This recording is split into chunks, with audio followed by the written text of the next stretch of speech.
The observation deck of the Galactic Academy's orbital station buzzed with nervous energy as representatives from across the known galaxy gathered to witness humanity's first entry into the prestigious military sciences program. Ambassador Vextai of the Krillian Empire adjusted his ceremonial armor plating, the metallic scales catching the artificial light as he peered through the reinforced viewing portal at the docking bay below. "Surely this is some kind of mistake," rumbled General Thakmore, his four massive arms crossed over his barrel chest. The Gorvani warrior stood nearly 3 meters tall, his stone-like skin bearing the ritual scars of 1,000 battles.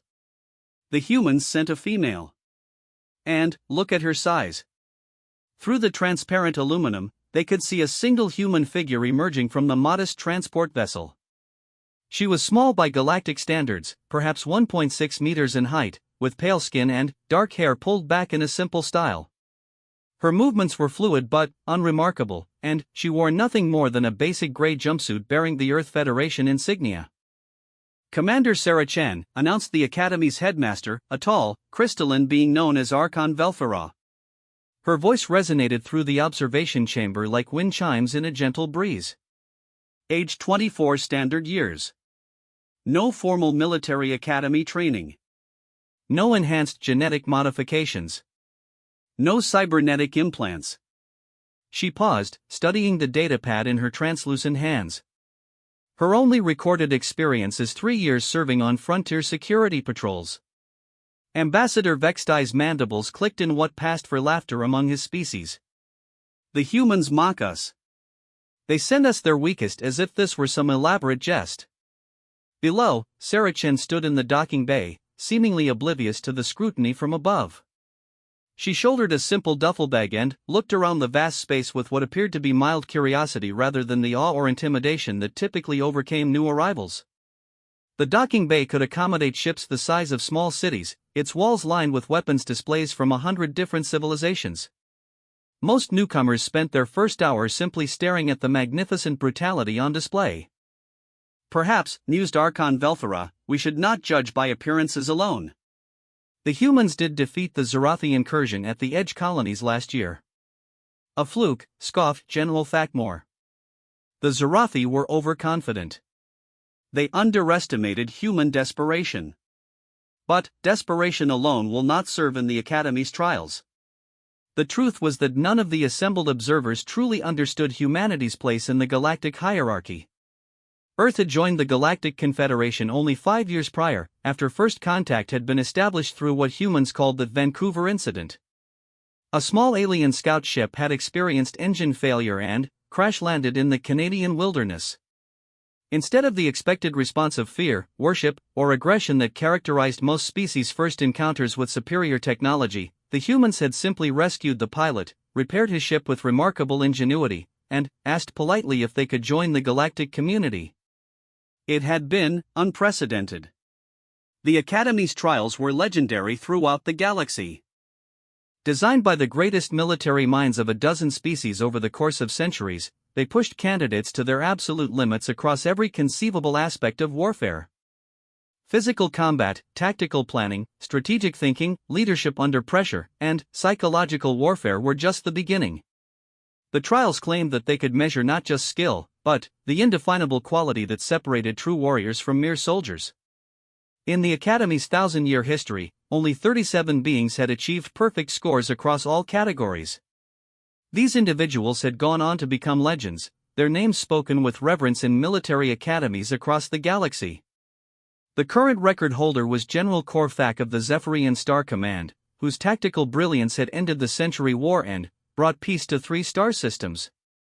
Sarah Chen, meanwhile, was busy figuring out how the automated guidance system worked as she made her way through the Academy's corridors. The walls were lined with what appeared to be historical displays, showing great battles and legendary warriors from across the galaxy's military history. She paused occasionally to read the descriptions, finding herself particularly interested in a display about asymmetric warfare tactics used by the Velfari rebels during their War of Independence. "Interesting approach," she murmured to herself, studying how a technologically inferior force had used environmental advantages and psychological warfare to defeat a much larger enemy. Classic David and Goliath scenario.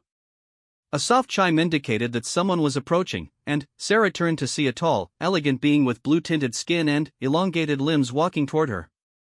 The newcomer wore the deep purple robes of an academy instructor, and moved with the kind of predatory grace that suggested extensive combat training despite the academic setting. "Human Sarah Chen," the instructor said, her voice carrying a melodious quality that suggested extensive vocal modifications. "I am Instructor Zaolin. I will be conducting your preliminary assessment." "Nice to meet you," Sarah replied with a friendly smile that seemed to catch the instructor off guard. Most candidates at this point were either trembling with nerves or puffing themselves up with artificial bravado. Sarah simply seemed genuinely pleased to meet someone new. "You appear calm," Instructor Zaolin observed, beginning to walk deeper into the academy's complex. Sarah fell into step beside her, still looking around with obvious curiosity. "Should I be worried about something?" Sarah asked. "I mean, I know this place has a reputation, but worrying about things I can't control has never seemed very productive to me." Instructor Zaolin's step slowed slightly. In her 3 decades at the academy, she had never heard a candidate express such a practical attitude toward the trials. "Are you not concerned about representing your species' first attempt at academy certification? The eyes of the galaxy are upon you." Sarah shrugged, a gesture that translated reasonably well across species lines. "I can only do my best. If that's good enough, great. If not, hopefully whoever they send next will learn from my mistakes." She paused to examine another historical display, this one showing a massive space battle. "Besides, humans have been fighting each other for thousands of years. We might not have all this fancy technology, but we've gotten pretty good at the fundamentals." They walked in silence for several minutes, passing through sections of the academy that showcased different aspects of military science. There were tactical simulation chambers where holographic battles raged in miniature, laboratories where new weapons and armor were tested, and training grounds where beings from across the galaxy practiced with weapons both ancient and futuristic. "Tell me about your background," Instructor Zaolin said as they entered a lift that began ascending toward the upper levels of the station. "Your file indicates limited formal military experience." "That's true," Sarah acknowledged. "I spent 3 years doing security work on the frontier colonies. Mostly it was pretty quiet, but we had our moments. Pirates, raiders, the occasional territorial dispute with neighboring systems. Nothing too dramatic. The Zarathi incident was listed in your file. Can you describe what happened?" Sarah's expression grew more serious. "The Zarathi showed up in the Kepler 442 system with a full battle group. 3 heavy cruisers, maybe a dozen smaller ships. They demanded tribute from the human settlements, said it was the price for being allowed to exist in their space." She shook her head. "The colonial government was ready to pay. They figured a few thousand tons of rare minerals was better than getting wiped out." "But, you disagreed?"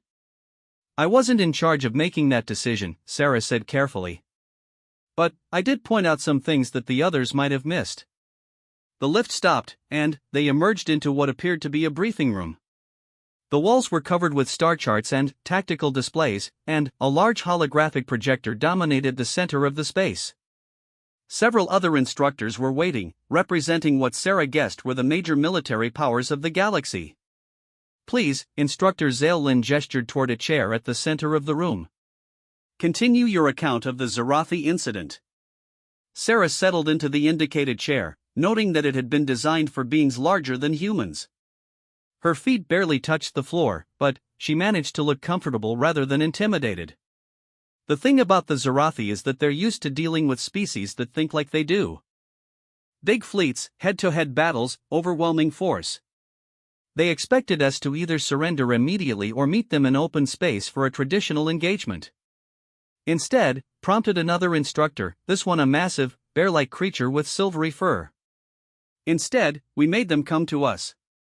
The colonies were built on asteroids and small moons throughout the system, each one heavily mined and riddled with tunnels. We evacuated the non-combatants, armed everyone who was willing to fight, and turned the entire system into a maze of interconnected fortresses." One of the instructors, a reptilian being with scales that shifted color as he spoke, leaned forward. Surely a battle group of that size could simply bombard the installations from orbit. They could have, Sarah agreed. But the Zarathi wanted the mining infrastructure intact. That was the whole point of demanding tribute rather than just taking what they wanted.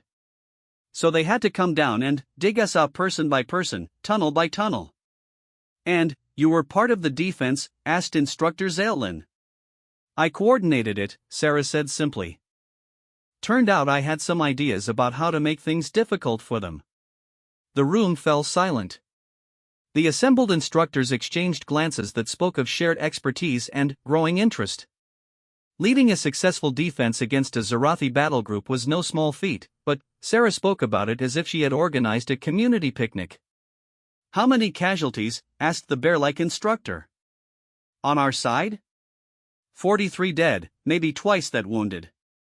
Most of the wounded were from mining accidents during the preparation phase rather than the actual fighting. And the Zarathi losses? Sarah was quiet for a moment. They lost 2 of their heavy cruisers and most of their smaller ships.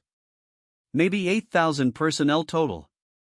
They withdrew after 6 weeks and haven't been back to human space since. The silence that followed was profound. A successful defense was one thing, but inflicting casualty ratios of nearly 200 to 1 against a technologically superior force was the stuff of military legend. Yet this small, unremarkable human spoke about it as if it were just another day at work. How? Asked the reptilian instructor. How do you achieve numbers like that? Patience, Sarah replied. And a willingness to make your enemy work for everything they get. The Zarathi are good soldiers, but they think in terms of grand gestures and decisive battles. They never adapted to fighting an enemy that was willing to trade space for time, to accept small losses in exchange for inflicting larger ones. She stood up and walked over to one of the star charts on the wall. We didn't try to hold any single position. Instead, we built overlapping fields of fire, prepared fallback positions, and made sure that every meter they advanced cost them more than they were willing to pay. When they finally figured out what we were doing, they were too deep in the system to retreat without losing face, and too committed to change tactics. You speak of this as if it were simple, observed Instructor Zaelin. The concept is simple, Sarah corrected. The execution is harder. You need people who are willing to stick to the plan even when it looks like they're losing. You need to convince your soldiers that retreat isn't defeat, it's just another form of attack. Most importantly, you need to understand your enemy better than they understand themselves. The briefing continued for another hour, with the instructors probing Sarah's tactical thinking and strategic understanding. Her responses were thoughtful but never hesitant, practical but never simplistic. She displayed a grasp of military theory that surprised everyone present, despite her lack of formal education in the subject. When the session finally ended, Sarah was escorted to her quarters in the Academy's residential section. The room was spartanly furnished but comfortable, with a small desk, a sleeping alcove, and a large window that looked out at the stars beyond the station. As she unpacked her few belongings, Sarah couldn't help but think about the expressions she had seen on the instructors' faces. Surprise, certainly. Interest, definitely. But also something that might have been concern, or perhaps calculation. She had the distinct impression that the Academy's trials were going to be more complicated than the simple tests of skill and knowledge she had been expecting. Meanwhile, in the Academy's administrative center, the instructors were gathering for their own private briefing. Archon Velthara materialized in the center of the room, her crystalline form refracting the chamber's lights into dancing patterns on the walls. Preliminary assessment, she inquired. Remarkable, admitted Instructor Zaelin. Her tactical acumen is far beyond what her file suggested. The Zarathi incident was not a fluke. But she is still human, pointed out the reptilian instructor. Small, weak, unenhanced. Physical capabilities matter in the trials. Do they? Asked the bear-like instructor. When was the last time the trials actually tested raw physical strength? Most of the challenges require intelligence, adaptability, and leadership. Qualities she seems to possess in abundance. Archon Velthara pulsed with subtle lights as she processed the information. There is something else. Her psychological profile is unusual. Most candidates display some combination of aggression, ambition, fear, or pride when they arrive. She shows none of these things. What does she show? Asked instructor Zaylin. Curiosity. Genuine interest in learning. And something I can only describe as confidence without arrogance. She believes she can succeed, but she is not attached to the outcome. It is a very dangerous combination in a military mind. The instructors exchanged glances. Each had trained hundreds of candidates over the years, and they all recognized the signs of something exceptional. But exceptional could be either very good or very bad for the Academy's carefully maintained standards. Recommendations? Archon Velthara asked. Proceed with the full trial sequence, said instructor Zaylin. But monitor her closely. If the preliminary assessment is accurate, she may force us to reconsider some of our assumptions about combat effectiveness. As the instructors dispersed to prepare for the coming trials, none of them noticed the small smile that played across Sarah Chen's face as she settled down to sleep in her academy quarters. Tomorrow, the real tests would begin. But tonight, she dreamed of asteroids and tunnels, of patience and persistence, and of the look of surprise on enemy faces when they realized that the small, quiet human they had underestimated was actually the most dangerous opponent they had ever faced. The galaxy was about to learn a very important lesson about humanity. Sometimes the most devastating weapon is the one that doesn't look like a weapon at all. Dawn at the Galactic Academy was marked not by the rise of any sun, but by the gradual brightening of artificial illumination systems designed to accommodate the circadian rhythms of dozens of different species. Sarah Chen woke naturally at what her internal chronometer told her was 0600 hours, stretched in the narrow confines of her sleeping alcove, and began her morning routine with the same methodical precision she had maintained for years. The Academy's commissary was a vast hall filled with beings from across the galaxy, their conversations creating a babble of languages, clicks, whistles, and harmonic resonances that somehow managed to blend into something resembling background music. Sarah collected her meal from the automated dispensers, noting with approval that the Academy's nutritional computers had managed to synthesize something that resembled scrambled eggs and toast. She found an empty table near one of the large windows and settled down to eat, using the time to observe her fellow candidates. There were perhaps 60 beings present, representing the military elite of their respective species. Most were larger than her, many were obviously enhanced with cybernetics or genetic modifications, and all of them carried themselves with the kind of aggressive confidence that marked professional warriors. Mind if I join you? The voice belonged to a tall, lean being with blue-gray skin and elongated features that suggested extensive adaptation for low-gravity environments. I am Kethlar of the Altarian Defense Corps. Sarah Chen, Earth Federation, she replied, gesturing to the empty chair across from her. Please, sit. Kethlar settled into the chair with fluid grace, his movements suggesting the kind of physical training that came from a lifetime of military service. I must admit, your reputation precedes you. The Zarathi incident has become required reading in several tactical programs. Really? Sarah seemed genuinely surprised. I figured it was just another border skirmish. Happens all the time out on the rim.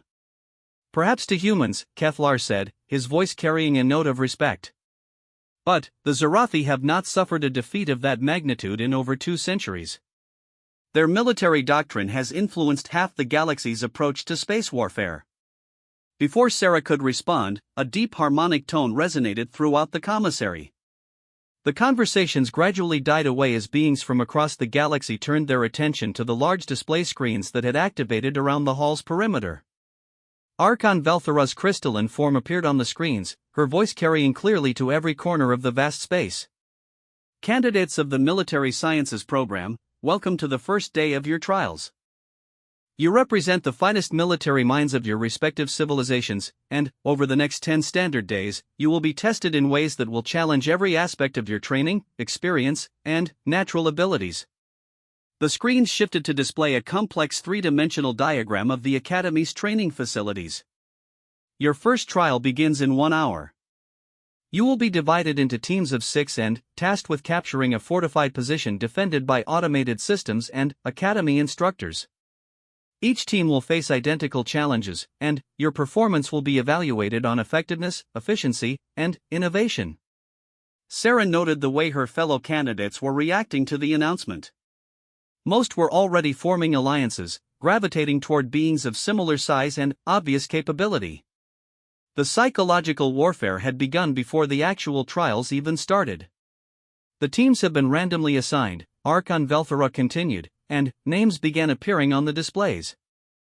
Sarah found herself grouped with Kevlar, a massive insectoid being called Zixstar, a pair of what appeared to be cybernetically enhanced twins from the Regelian Collective, and a stocky, heavily muscled humanoid whose species she didn't recognize. Interesting mix, Kevlar observed as their assigned teammates gathered around their table. I am Kevlar of Altaria, sniper and reconnaissance specialist. Zixstar, heavy assault, clicked the insectoid, her mandibles moving in complex patterns that suggested either nervousness or excitement. I carry weapons designed to level buildings. The cybernetic twins introduced themselves as Unit Designation Primus and Unit Designation Secundus, combat engineers whose specialty was breaching fortifications and disabling defensive systems. The stocky humanoid turned out to be Groktar of the Stonehammer clans, a demolitions expert whose people had a legendary reputation for siege warfare. And you are Sarah Chen, said Primus, his electronic voice carrying undertones of what might have been curiosity. The human who defeated the Zerathi. We have studied your tactics. We are eager to observe your methods firsthand, added Secundus. Sarah looked around at her teammates and couldn't help but smile. Well, this should be interesting. Anyone have any experience working with mixed species teams? The question sparked a 15-minute discussion that revealed both the strengths and potential weaknesses of their group. Kevlar's people were natural scouts and marksmen, but their low-gravity origins made them vulnerable in close combat. Zixstar's species were nearly indestructible in direct confrontation but had difficulty with subtle tactics. The Regelian twins could interface directly with most technological systems but were relatively fragile. Groktar's people were masters of siege warfare but tended to favor direct approaches over deception. So we have range, firepower, technical expertise, and siege capabilities, Sarah summarized. The question is how to coordinate all of that into something effective. You seem to be assuming you will lead this team, observed Zixstar, her mandibles clicking in what Sarah was learning to recognize as mild challenge. Not at all, Sarah replied. I'm assuming we'll need to figure out how to work together regardless of who's officially in charge. Leadership without cooperation is just ego, and ego gets people killed. The hour passed quickly as they discussed tactics, capabilities, and potential approaches to the trial. By the time they were summoned to the training area, Sarah was pleased to note that the initial posturing had given way to genuine tactical planning. They might not be friends, but they were beginning to function as a team. The training area was a massive chamber that had been configured to resemble a fortified compound. High walls, automated defense turrets, multiple levels of protection, and what appeared to be a central command structure that housed their objective. Academy instructors in distinctive red armor moved through the compound, adding a human element to the technological defenses. Standard assault scenario, Groktar rumbled, studying the fortification with professional interest. My people have stormed hundreds of positions like this. With respect, said Kevlar, this is not a standard position.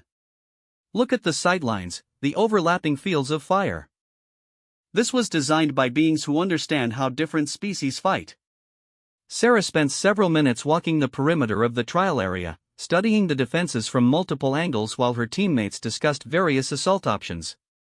The fortification was impressive, but it was also built according to conventional military thinking. High walls to stop ground assault, overlapping defensive positions to prevent flanking maneuvers, multiple redundant systems to ensure that taking out one element wouldn't compromise the whole structure. What are you thinking? Asked Primus, joining her at what appeared to be the strongest point of the defensive perimeter. I'm thinking that whoever designed this place expected us to fight like soldiers, Sarah replied. Coordinated assault, overwhelming firepower, tactical precision. All the things that make for impressive demonstrations in military academies. And we should not fight like soldiers?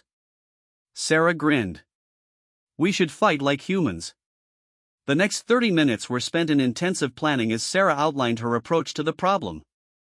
Her teammates' initial skepticism gradually gave way to growing excitement as they realized the audacious simplicity of her strategy. "This is either brilliant or completely insane," Keflar observed. "Why can't it be both?" Sarah asked. When the trial officially began, the other teams immediately launched coordinated assaults on various points of the fortification's perimeter. Heavy weapons fire lit up the training chamber as 6 different groups of elite military personnel did exactly what their training had taught them to do: identify the weakest point in the enemy's defenses and apply maximum force to exploit that weakness. Team Sarah, as they had begun calling themselves, was nowhere to be seen. "Where are they?" muttered Instructor Zaelin, scanning her tactical displays for any sign of the human team. "They should have initiated their assault by now." "There," pointed another instructor, highlighting a section of the display that showed movement near the fortification's waste disposal system. "They are entering through the sewers." "Impossible," scoffed a third instructor. "The waste systems are protected by automated defenses and chemical deterrents. No military unit would attempt entry through such degrading conditions." But Team Sarah was not thinking like a military unit. They were thinking like humans, and humans had been sneaking through unpleasant places to achieve tactical advantage since before they had discovered fire. The waste disposal tunnels were indeed protected, but their defenses were designed to stop conventional military intrusion, not beings willing to crawl through several hundred meters of artificial sludge while holding their breath. Groktar's people, it turned out, were actually quite comfortable in confined underground spaces, while Zixtar's natural armoring made her effectively immune to the chemical deterrents. The Rigelian twins used their cybernetic interfaces to map the tunnel system and identify the optimal route to the central command structure. Keflar's enhanced senses allowed him to detect and avoid the automated sentries, while Sarah coordinated the entire operation through a series of hand signals that transcended species barriers. They emerged inside the fortification's central courtyard 20 minutes after the trial began, while the defending instructors were still focused on repelling the conventional assaults taking place at the perimeter. Sarah's team had achieved complete tactical surprise by doing something that no military academy in the galaxy would have taught them to do. Psychological warfare, Sarah explained to Zixtar as they moved through the compound's lower levels. "Make your enemy so focused on the obvious threat that they forget to watch for the impossible one." The central command structure was defended by 3 academy instructors and a sophisticated array of technological countermeasures. Under normal circumstances, it would have taken a coordinated assault by multiple teams to successfully breach the position. Instead, Team Sarah accomplished their objective through a combination of technical expertise, unconventional tactics, and what could only be described as creative audacity. Secundus disabled the electronic defenses while Primus created a distraction by triggering false alarms throughout the compound. Groktar used his demolitions expertise to create what appeared to be a catastrophic structural failure that forced the defending instructors to evacuate their position. Keflar provided overwatch while Zixtar and Sarah secured the objective. Total time from infiltration to mission completion, 37 minutes. The other teams were still fighting their way through the outer defenses. "How?" Instructor Zaelin asked when Team Sarah was brought to the post-trial briefing room. "How did you identify a weakness that our finest tactical minds missed during the design phase?" "You didn't miss it," Sarah replied. "You ignored it." The waste system was protected, but not heavily enough to stop someone who was willing to accept the discomfort. The question isn't whether something is possible, it's whether someone is willing to pay the price to make it happen. "But the degradation," protested another instructor. "Military honor demands, military effectiveness demands results," Sarah interrupted gently. "Honor is important, but it shouldn't blind you to opportunities. Sometimes the most honorable thing you can do is win quickly and decisively, even if the method seems undignified." The debriefing continued for another hour, with the instructors probing not just the tactical details of Team Sarah's approach, but the psychological and leadership elements that had made it possible. How had she convinced 5 elite warriors from different species to crawl through artificial sewage? How had she maintained unit cohesion during such an unconventional operation? How had she identified psychological vulnerabilities in defenders who had been specifically trained to resist conventional psychological warfare? Experience, Sarah explained. Humans have been fighting each other for thousands of years. We've tried every possible approach to warfare, from the most honorable to the most desperate. We've learned that the key to victory isn't having the best weapons or the strongest soldiers. It's being willing to do what your enemy expects you not to do. As the day progressed, word of Team Sarah's performance spread throughout the academy. The other candidates began viewing her with a mixture of respect, wariness, and calculation that she recognized from her frontier security days. She was no longer the small, unremarkable human who had arrived the day before. She was a tactical wildcard who had demonstrated the ability to achieve impossible results through methods that challenged fundamental assumptions about military doctrine. The evening meal was a much quieter affair than breakfast had been. Conversations were more subdued, alliances more carefully considered. Sarah ate alone, using the time to review the day's events and consider what lessons could be applied to the trials ahead. "An impressive beginning," said a familiar voice, and Sarah looked up to see Archon Velthara approaching her table. The crystalline being's form seemed to pulse with subdued light as she settled into the chair across from Sarah. "Thank you," Sarah replied. "Though I get the impression that the real challenges are still ahead." "Indeed. Tomorrow's trial will test individual combat capabilities. No teams, no coordination, no opportunity to rely on unconventional tactics. Simply warrior against warrior in direct combat." Sarah nodded thoughtfully. "Any advice?" "Be yourself," Archon Velthara said, rising from the table. "You have already demonstrated that human methods can achieve extraordinary results. Tomorrow will test whether those methods can be adapted to individual combat." As the Academy's artificial night cycle began, Sarah returned to her quarters and began her preparations for the next day's trial. She had no cybernetic enhancements, no genetic modifications, no weapons training beyond basic frontier security protocols. What she did have was 3 years of experience fighting beings who underestimated humans, a lifetime of studying military history, and a growing understanding of how her fellow candidates thought and fought. Tomorrow would be different. Tomorrow would be personal. But tonight, as she had every night for the past 3 years, Sarah Chen went to sleep with a smile on her face. She was about to show the galaxy that sometimes the most dangerous warrior is the one who looks like anything but a warrior. The real education was just beginning. The final revelation: the individual combat trials took place in a circular arena that had been configured to accommodate the fighting styles of dozens of different species. Variable gravity fields, atmospheric composition controls, and terrain that could shift from dense forest to open desert to zero-gravity void within minutes. It was the ultimate test of adaptability and personal combat effectiveness. Sarah Chen stood in the preparation chamber, watching through the observation windows as her fellow candidates faced off against Academy combat instructors in one-on-one matches. The bouts were impressive displays of speed, strength, and skill that showcased the martial traditions of civilizations across the galaxy.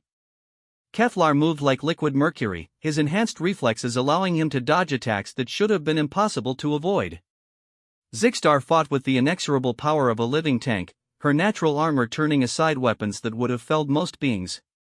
The Rigelian twins demonstrated perfect coordination even when fighting separately, their cybernetic enhancements allowing them to process combat information at superhuman speeds. One by one, her teammates from the previous day's trial acquitted themselves well against opponents who were clearly testing them at the limits of their abilities. The Academy's instructors were not trying to humiliate the candidates, but they were definitely pushing each one to demonstrate the absolute peak of their combat potential. Human Sarah Chen announced the arena's automated systems. "Please report to Combat Circle 7. Sarah walked through the arena's entrance tunnel, noting the way the lighting shifted to accommodate human vision while the atmospheric controls adjusted to Earth-normal composition. The Academy's systems were nothing if not thorough in their attention to detail. Her opponent was waiting in the center of the circle, and Sarah had to suppress a moment of genuine intimidation. Instructor Vorgath of the Titanium Legion stood nearly 3 meters tall, his body covered in what appeared to be natural metallic plating that had been enhanced with obvious cybernetic modifications. His forearms each ended in hands that could probably crush her skull without effort, and his eyes glowed with the distinctive red light of combat-grade optical enhancements. "Human," Vorgath rumbled, his voice like distant thunder. "I have studied the recordings of your tactical innovations. Impressive work for a primitive species." "Thank you," Sarah replied politely, beginning to circle around the arena's perimeter while keeping a respectful distance from her opponent. "I've heard about the Titanium Legion as well. Your people's reputation for close combat is legendary." "Indeed." Vorgath began moving to intercept her circling path, his movements surprisingly fluid for such a massive being. "I confess curiosity about how you will adapt your tactical approach to personal combat. There are no sewers to crawl through here." "True," Sarah agreed, continuing to move around the arena's edge.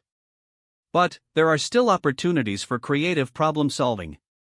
The bout officially began when the arena's central lighting shifted from white to blue, and Vorgath immediately demonstrated why the Titanium Legion's reputation was well-deserved. He crossed the distance between them in 3 massive strides, his upper arms reaching for grappling positions while his lower arms prepared to deliver crushing blows that would end the fight immediately. Sarah was no longer where he expected her to be. Instead of retreating or attempting to meet his charge head-on, she had dropped into a sliding tackle that carried her between his legs and left him grasping at empty air. The move was so unexpected that it took Vorgath several seconds to turn and locate his opponent, who was now behind him and already moving again. "Interesting," he rumbled, turning to face her with what might have been approval. "You fight without honor, but not without intelligence." "I fight to win," Sarah replied, still circling but now maintaining a different rhythm and distance. "Honor is important, but it's secondary to effectiveness." What followed was less a fight than a masterclass in the difference between military training and survival instinct. Vorgath fought exactly as his training had taught him, powerful, direct, technically perfect attacks designed to overwhelm an opponent through superior strength and reach. Sarah fought like a human who had spent 3 years staying alive on frontier worlds where the slightest mistake meant death. She was smaller, weaker, slower, and completely outclassed in terms of raw physical capability. She was also utterly unpredictable in ways that Vorgatha's extensive combat experience had not prepared him for. When he expected her to retreat, she attacked. When he prepared for her to attack, she disappeared. When he tried to corner her, she used the arena's terrain features in ways that no military academy had ever taught. "Stand and fight," Vorgath demanded after several minutes of increasingly frustrated attempts to pin down his elusive opponent. "I am fighting," Sarah pointed out, using a low-hanging tree branch to swing herself over a charge that should have connected. "You're just not used to opponents who refuse to fight on your terms." The breakthrough came when Sarah realized that Vorgatha's cybernetic enhancements, while impressive, were also predictable. His optical systems were designed to track fast-moving targets in direct combat, but they had difficulty adjusting when she deliberately moved in patterns that seemed random but actually followed the mathematical principles of chaos theory that she had studied during her time on the frontier. The decisive moment came when Vorgath, growing frustrated with his inability to land a telling blow, overextended himself in a massive four-armed grab that would have ended the fight if it had connected. Instead, Sarah used his momentum against him, guiding his charge into one of the arena's environmental obstacles in a move that left him momentarily stunned and off balance. "Yield," she said quietly, standing over her fallen opponent with what appeared to be a makeshift weapon constructed from arena debris. "Please." Vorgath looked up at the small human standing above him, holding an improvised spear that she had somehow assembled during the course of their fight. The weapon was clearly insufficient to penetrate his armoring, but the fact that she had managed to create any kind of advantage over him was unprecedented in his centuries of combat experience. "How?" he asked, genuinely puzzled. "Your species lacks the physical capabilities for effective combat. You have no enhancements, no weapons training, no genetic modifications. How did you defeat me?" "I didn't defeat you," Sarah said, offering him her hand to help him stand. "I just refused to fight the way you expected me to fight. Sometimes that's enough." The arena fell silent as Vorgath accepted her assistance and rose to his full height. In the observation areas, Academy instructors and fellow candidates watched in stunned disbelief as one of the galaxy's most feared close combat specialists acknowledged defeat at the hands of an unenhanced human who weighed less than one of his arms. Explain, demanded Archon Velphara when Sarah was brought to the post-combat briefing. Our analysis shows that Instructor Vorgath landed 0 effective strikes while you demonstrated tactical adaptation that our computers are still attempting to process. Sarah settled into her chair, noting that the assembled instructors looked more puzzled than impressed. Human combat doctrine is based on the assumption that you're fighting someone bigger, stronger, and better equipped than you are. We've had to get very good at finding ways to win fights that we shouldn't be able to win. But the physical limitations, began one instructor, are real, Sarah acknowledged. But they're not insurmountable. Vorgath fought like someone who expected to win through superior capability. I fought like someone who expected to lose unless I did something unexpected. The psychological advantage was mine from the beginning. You speak as if this is common among your species, observed Instructor Zaelin. It is, in a way. Humans have been fighting each other for thousands of years, and we've never had the luxury of always being the strongest or most advanced. We've learned to make do with what we have, to find advantages where they don't seem to exist, and to turn our opponent's strengths into weaknesses. The briefing continued for hours, with the instructors probing every aspect of Sarah's combat philosophy and trying to understand how her approach could be taught to other students. The problem, as they gradually discovered, was that Sarah's methods were based not on technique or technology, but on a fundamental psychological orientation that seemed unique to humanity. You fight as if defeat is impossible, Archon Velphara finally observed. Not because you believe you cannot lose, but because you refuse to accept that loss is permanent. This is a distinctly human characteristic. Maybe, Sarah agreed. We're a stubborn species. We don't give up easily, even when we probably should. The final trials, spread over the remaining week, tested strategic planning, leadership under pressure, technological adaptation, and psychological warfare. In each case, Sarah's approach was consistent: identify what her opponents expected her to do, then do something completely different. Her strategies were unorthodox, her methods were unconventional, and her results were undeniable.